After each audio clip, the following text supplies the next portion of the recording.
Hello, hello, and welcome to my wonderful world of wonders.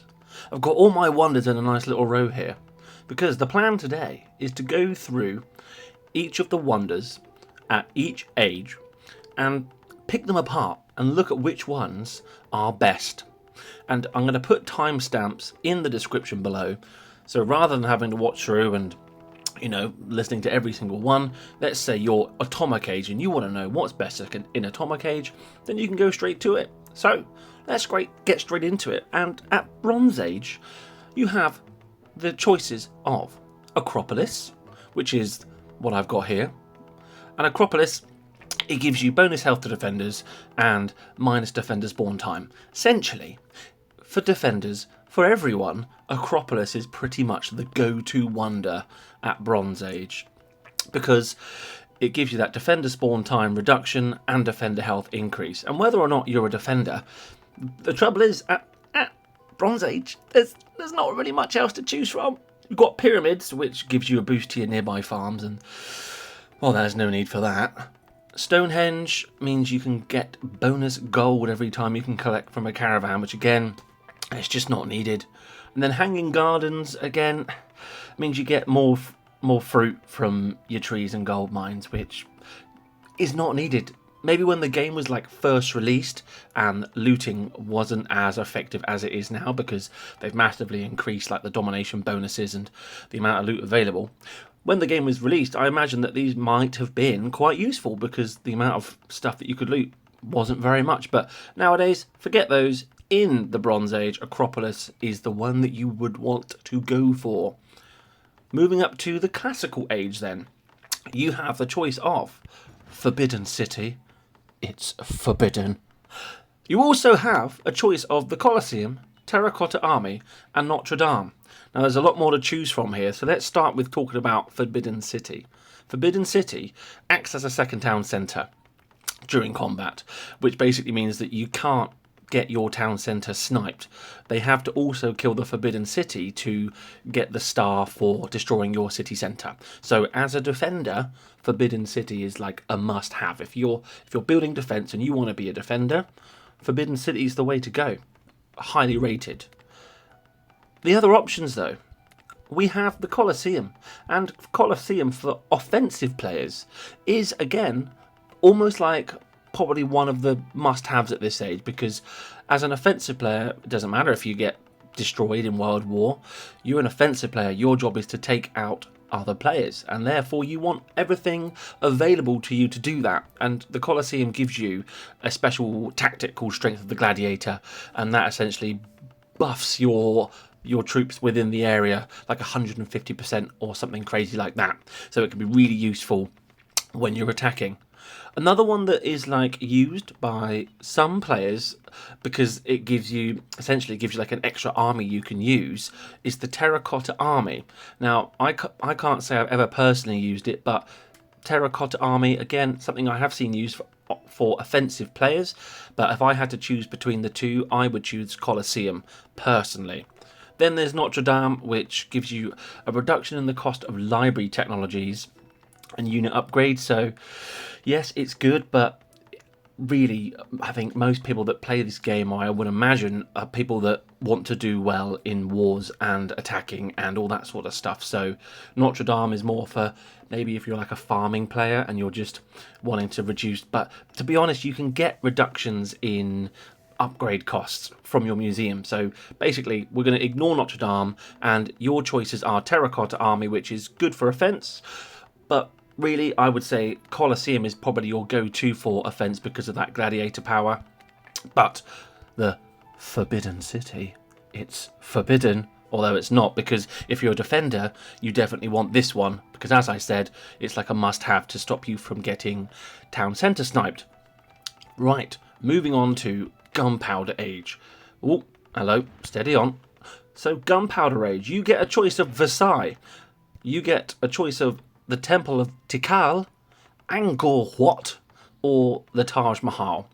And again, there's not a great deal to choose from here. It's a toss-up really between Versailles or Angkor Wat, because Taj Mahal It increases the loot stolen from attacks and gives you a free mercenary each day. Well, the free mercenary each day is completely irrelevant, really, because those are easy enough to get in-game as it is. And the increasing the loot from attacks, well, again, you can get those buffs from your museum, so not worth considering the Taj Mahal. Angkor Wat. I had the Angkor Wat for quite a while because the trade bonuses, the trade goods that you can collect from that once a day were quite nice, but that was when I was like much further down in ages. I think I had that up until like Industrial Age, because I just didn't quite realise actually the power of Versailles, which is the one I want to talk about now, because Versailles, it increases the troops, it increases the health of your troops, and that goes for both barracks and factory troops, and it increases them by a whopping 11%, which is a good bonus. So again, for offensive players, it's amazing. It's going to buff the health of your troops. But also for defenders, it's amazing because when it's destroyed, it might even not need to be destroyed, correct me if I'm wrong, but basically it slows down any troops within its area by 44%, which is a big slow. So again, as a defensive player, it's quite good to have that slow. The other choices though were the Temple of Tikal, which increases trade good capacity and refunds some of the resources stolen by opponents. Again, let's just disregard that. You do not need that one. Completely rubbish. But then there's, as I said, the Angkor Wat, which again, it heals your troops. So as a defender, the Angkor Wat will heal any of your defending troops, which again could be quite good as a defensive player. So really, at Gunpowder Age, it's a choice between Angkor Wat or Versailles. Personally, I think Versailles is your guy. Right, on to Industrial Age.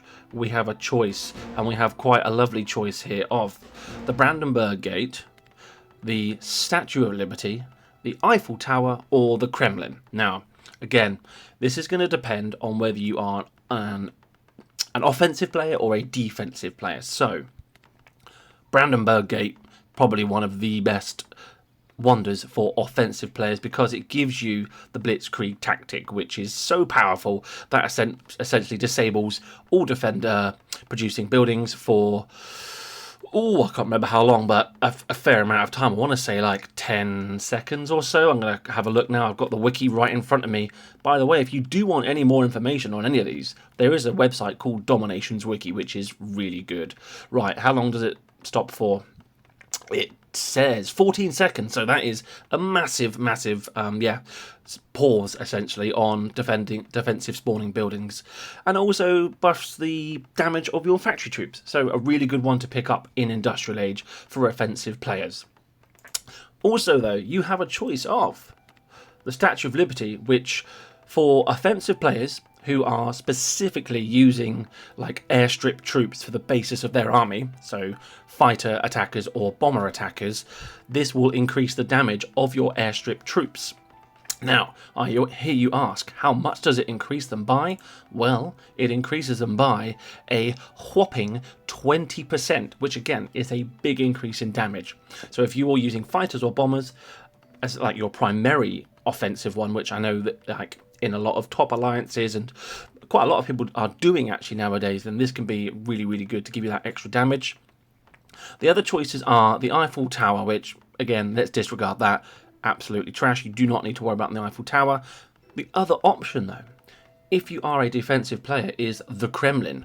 And this gives you an increase in the health of your walls and bastions, and it also means that the defenders will spawn from any of your farms, which doesn't sound like much, but as a defensive player, you want every little bonus that you can get. And so the Kremlin for a defensive player is like, yeah, pretty much a must-have. So the Kremlin, great for defensive players. Statue of Liberty, great for players using bombers or fighters as attackers.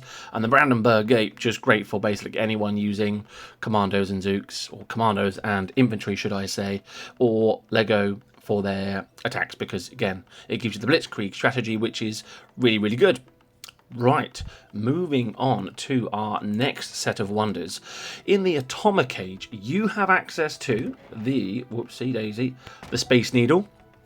You have access to the Sydney Opera House, the Pentagon, and the United Nations. Let's start with Space Needle, because Space Needle is in my opinion, the one to go for at this age, because it gives you a big reduction in university skill research time. So anybody that's needing to get through their university research, and there is a lot to get through, this can essentially significantly reduce the times of your university research. So a must-have, in my opinion, for anyone that hasn't really maxed out their university yet. So Space Needle gives you a lovely reduction in the university research time, but the little extra cherry on top with this one is it allows you to reset your wonders. So if I was to press that, what it would do is any wonders that allow me to collect tactics, such as the Brandenburg Gate, and I'll come on to in a minute my, oh, there we go, look, the space shuttle, and even my Forbidden City, you collect food from that, I should have mentioned.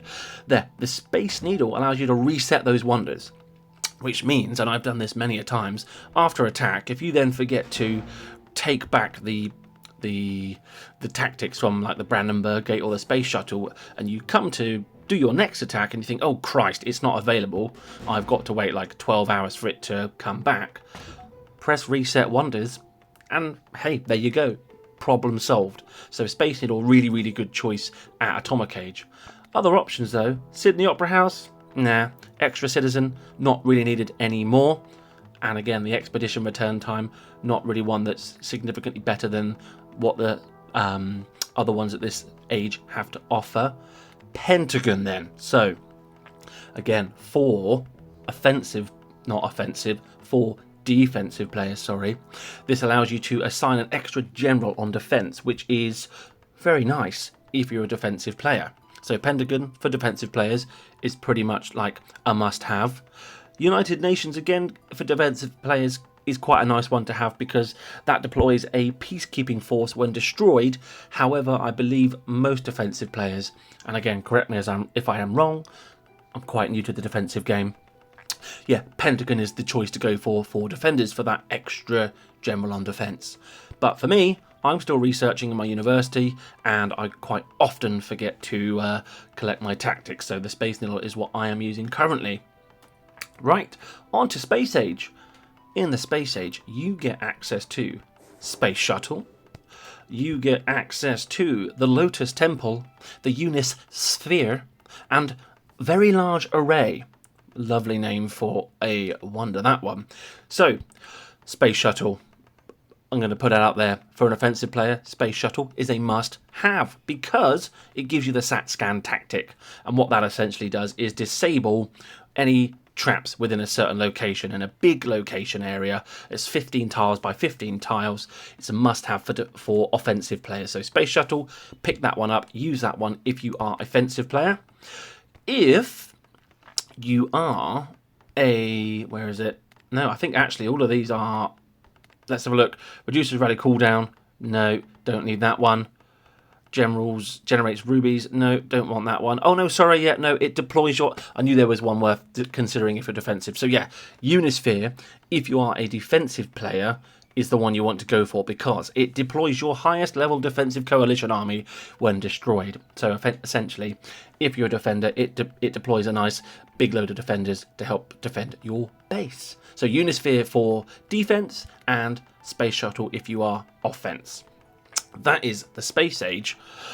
Lastly then, in our list at Information Age, you get access to the Hermitage Museum, you get access to the Taipei 101 building, the Burj Al Arab, or the Stadium Australia. So, Hermitage Museum, I mean, not much else needs to be said. It gives you an extra slot in your museum, but not only that, it basically means you can put any extra type of museum artifact in place, and that is both in your main hall and your war hall.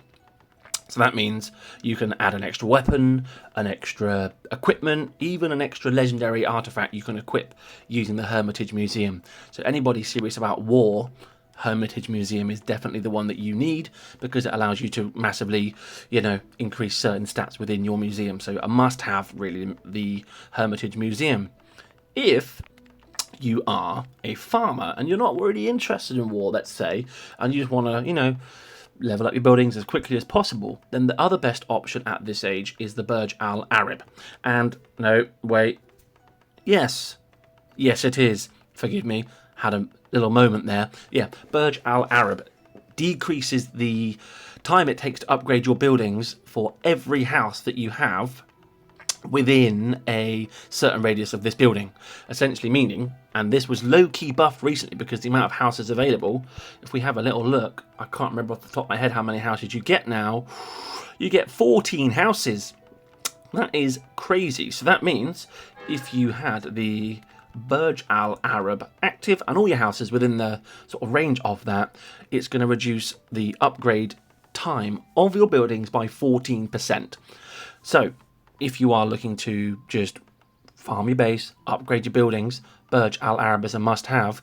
However, let's say you've been saving up your speed ups and you're planning on having like a massive spending spree, then if you have the crowns to do so, it's usually pretty cost effective to switch to Burj Al Arab, spaff all your speed ups. So let's say you've got 100 days of speed ups, for example, use all your speed ups to get that, better value for money, essentially reducing all the upgrade time of your buildings. And then once you've used all your speed ups, then go back to, our best friend here, Hermitage Museum, because then you're going to be able to, essentially have that extra slot in your museum again. So at Information Age, it's really a toss-up between Hermitage Museum and Burj Al Arab. Type A 101 provides a mystery chest of resources each day. Forget that. And Stadium Australia guarantees a 10% multiplier for your first no, again, forget that. Those aren't anywhere near as good as your Burj Al Arab, but in my opinion, the one to go for is your Hermitage Museum. So, those are the wonders. That is the wonderful world of wonders. We've covered all of the wonders, and if you need to, again, look at a specific wonder, the timestamps are below, but I'm assuming that if you've made it all the way to the end here, you don't need those timestamps anymore. Instead, what you need to do right now is help me out a little bit by liking the video, as that will help it reach more people and just spread the love. So please like the video. Thank you for watching, and as always, peace out. I'll see you in the next one.